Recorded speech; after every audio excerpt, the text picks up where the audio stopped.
আছে। শোনো, চারটে কথা পরিষ্কার। এক নম্বর হচ্ছে সন্ত্রাসবাদের বিরুদ্ধে জিরো টলারেন্স।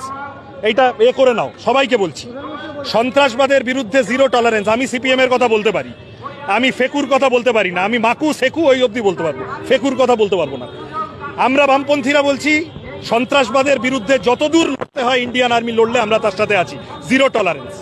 দু নম্বর বলছি ইন্ডিয়ান স্টেট কেউ যদি সন্ত্রাসবাদকে মদত দেয় এবং তারা যদি ইন্ডিয়াকে আক্রমণ করে, ইন্ডিয়ার 100% অধিকার আছে আত্মরক্ষা করা, অবশ্যই আছে।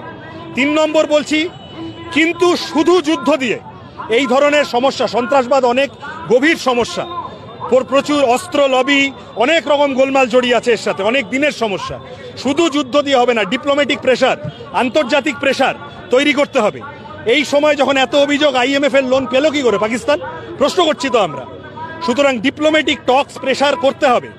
আর 4 নম্বর গিয়ে আমরা বলছি সিভিলিয়ান এলাকায় যেন যুদ্ধ স্প্রেড না করে, সাধারণ মানুষের ক্ষতি হয়, সেই যুদ্ধ আমরা কেউ চাই না। এই যারা যুদ্ধ নয় শান্তি চাই বলছে দেখে তিড়িং বিড়িং করে জ্বলছে বিজেপির লোকেরা, তারা বুঝতে পারছে না। এই গতকাল জেনারেল নারাবানেও এটাই বলেছেন, ইন্ডিয়ান আর্মির এখনকার অফিসাররাও এই কথাটাই বলছেন, war is the last resort.